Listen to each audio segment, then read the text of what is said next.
श्री असाउद्दीन ओवैसी जी। शुक्रिया मोहतरम चेयरमैन साहब, आपने मुझे बोलने का मौका दिया।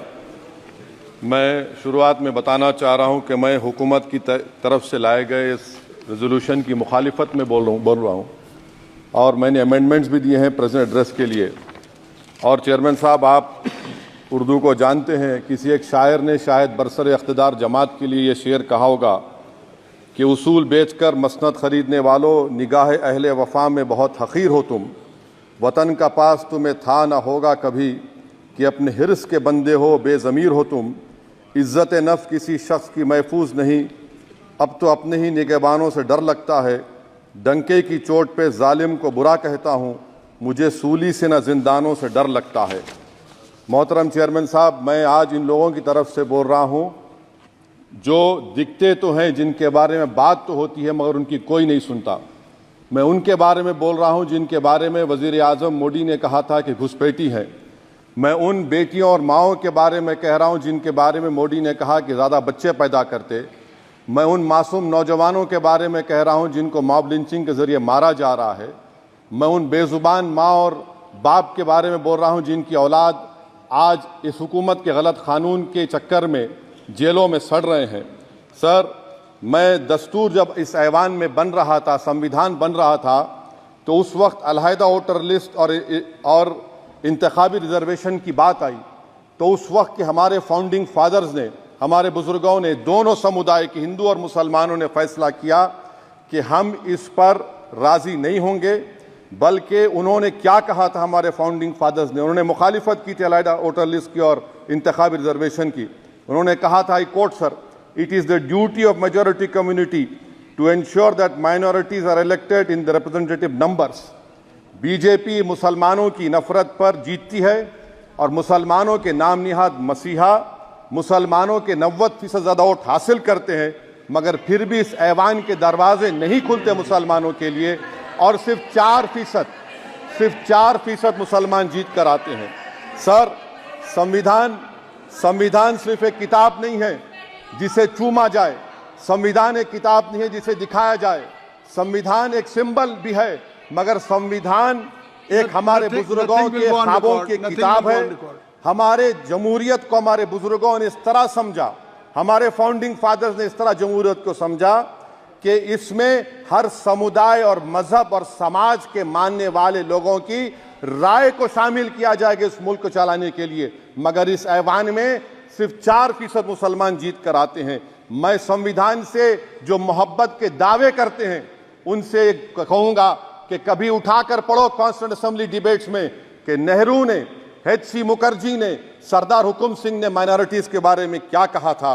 सर, वतन अजीज का मुस्तकबिल कैसा होगा जब बीजेपी मुझे गायब करना चाहती है और दीगर हिज़्ब इख्तिलाफ की पार्टियां के लिए मेरा वजूद सिर्फ वोट डालना और अपनी खबर में जाकर सो जाना है। इसीलिए आप देखते हैं कि समाजी इंसाफ है सर कि 4% मुसलमान जीत कर आते हैं। सर, इस ऐवान में OBC समाज के MP अब अपर कास्ट के MP के बराबर हो चुके हैं।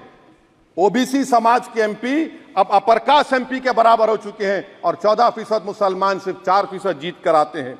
CSDS का डेटा ये बताता है कि इस मुल्क में जो वोट बैंक है, जो एक मुश्त वोट डालता है, वो अपर कास्ट का है।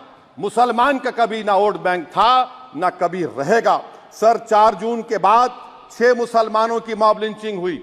11 घरों को मध्य प्रदेश में मोदी के बुलडोजर ने निस्तो नाबूद कर दिया। हिमाचल प्रदेश में एक मुसलमान की एक दुकान को लूट लिया गया और हिज़्ब इख्तिलाफ की पार्टियों की तरफ से सन्नाटा है।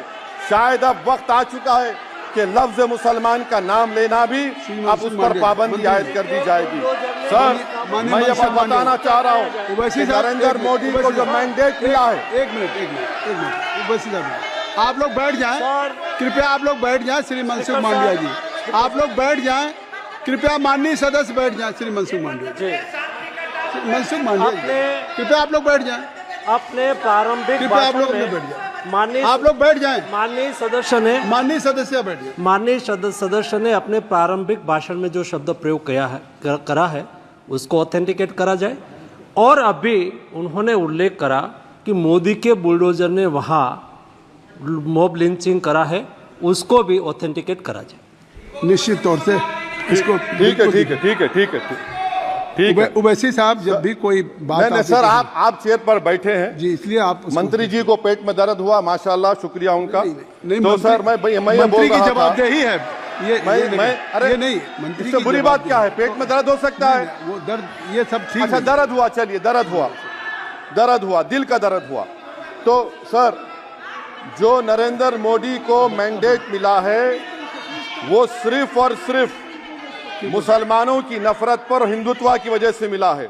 I would like to say it is not Modi's in dock but every single person voted him despite his anti Muslim voice. And I would like to tell the opposition parties, this is not a moral victory for you, this is a victory of majoritarianism. Everyone should contemplate and do introspection. Why is it that the OBCs and the upper caste are getting their due representation? Why are the Muslims not getting? Are we here only to vote for you and not to get elected? If that is the case, please tell us that we are only here to vote for you. Sir, आज भारत के आधे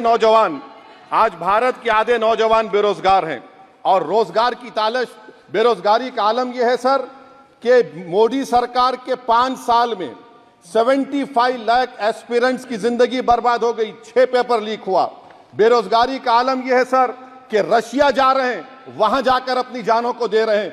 बेरोजगारी का आलम यह है कि नरेंद्र मोदी रोजगार का कैंप चलाती है नौजवानों के लिए कि तुम इजराइल में जाकर काम करो, उनको कैनन फॉडर बना रही है ताकि फलस्तीनियों की जायदादों को हड़प कर सके।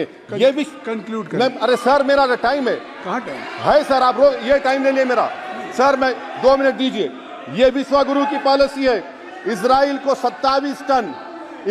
27 टन हथियार जा रहा है। 9 मिलियन भारत के लोग गल्फ में काम करते हैं, क्या असर पड़ेगा? 47,000 इजरायली फलस्तीनी मार चुके हैं। क्या है हमारी पॉलिसी सर? क्यों हथियार दे रहे हैं सर? नस्लकशी हो रही है। सदर जमहूरिया के खुतबे में राष्ट्रपति के सर, मैं उसी पे बोल रहा हूं सर, उसमें लिखा हुआ है फॉरेन पॉलिसी के ऊपर, आप पैराग्राफ नंबर 25 देख लीजिए। सदर जमहूरिया में सैचुरेशन अप्रोच है। क्यों नहीं मोदी सरकार माइनॉरिटीज को फ्री स्कॉलरशिप को डिमांड करती है सर? उसको आपने बजट कम कर दिया सर। बनारस का बुनकर 18 महीने से मंडी का शिकार है, सूरत और बेंगलुरु जा रहा है सर। आखिरी बात कंक्लूड कर रहा हूं, आखिरी बात सर, पनून केस में निखिल गुप्ता, मोदी ने कहा था कि हम घर में घुसकर मारा, तो निखिल गुप्ता को किसने ऑर्डर दिया था पनून को मारने का?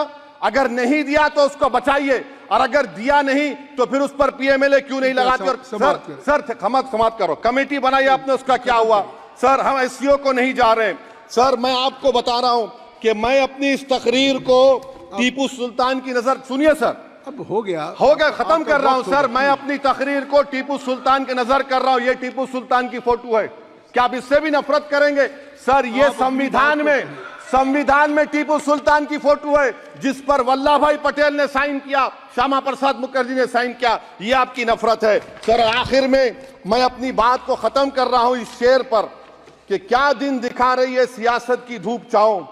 जो कल सपूत थे वो कपूतों में आ गए, थे इस कदर अजीम के पैरों में ताज थे, इतने हुए जलील के जूतों में